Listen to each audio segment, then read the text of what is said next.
By the time you reach the final interview, you are qualified. That is no longer the question. The final round is about confirmation. So your preparation must shift. If you prepare the same way you prepared for earlier rounds, you risk overperforming. Let's talk about how to prepare differently. First, reduce your story length before you walk into the room. Most strong candidates prepare by expanding examples. For the final round, you prepare by compressing them. Take every story you plan to tell and cut it in half. If your answer normally takes 3 minutes, practice delivering it in 90 seconds. If you usually include 5 layers of context, reduce it to 2. Your goal is clarity under constraint, not completeness. Before the interview, rehearse closing answers cleanly.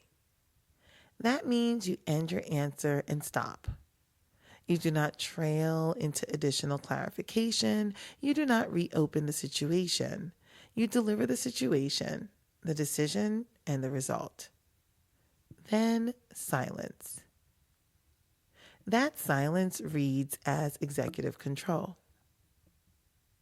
Second, prepare alignment statements. Final interviews are often with senior leaders. They are not evaluating competence. They are confirming cultural and strategic fit. Review the company's priorities. If they emphasize operational discipline, prepare one example that highlights measurable execution. If they emphasize collaboration, prepare one example that shows cross-functional navigation. Not 5. One strong anchor example per priority. Your answers should echo what they care about, not what you personally find most interesting. Third, rehearse constraint thinking. Final interviews often test prioritization. They may ask, if you had limited budget, where would you invest first? Or what would you change in your first 90 days? Do not prepare broad transformation plans. Prepare narrow decisions. Choose 2 priorities. Explain why those 2 matter most. Then stop. Executives are looking for signal clarity, not strategic volume. Fourth, regulate your pace deliberately. In early interviews, energy helps. But in final interviews, steadiness wins.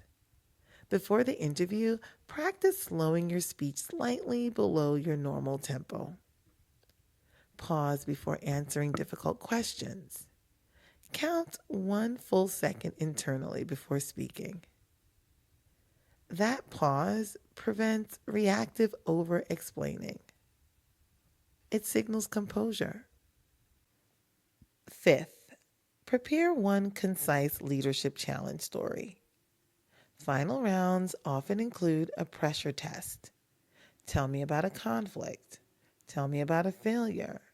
Tell me about resistance. Do not prepare a dramatic redemption arc. Prepare a contained decision story. What was the constraint? What decision did you make? What changed afterward? Keep the emotional detail minimal unless asked. Final rounds reward decisiveness over narrative intensity. Now, let me ground this with a practical comparison. Imagine 2 candidates preparing for a healthcare operations director final interview. Candidate A practices tightening her EMR transition story to under 2 minutes. She highlights the workflow bottleneck, the decision to reallocate clinical trainers, and the metric that improved within 6 weeks. Candidate B prepares a comprehensive system overview. He discusses physician psychology, IT constraints, staffing morale, regulatory complexity, and long-term modernization philosophy. Both are clearly intelligent. In the interview, candidate A answers, closes, and waits. Candidate B answers, expands, clarifies, and layers. The difference is not competence, it's containment. And containment reduces risk perception. So, your preparation question before a final round should be, where do I tend to add extra? That is where you cut. Another important preparation step is summary control. Practice describing yourself in one sentence. For example, I led operational teams through high constraint transitions while protecting performing metrics. If the hiring manager can summarize you easily after the interview, you are easier to select. If your value proposition requires extended explanation, you create friction. So, refine your one sentence professional identity before the final round. Then, reinforce it naturally across your answers. Next, prepare controlled disagreement. Final interviewers may challenge you directly.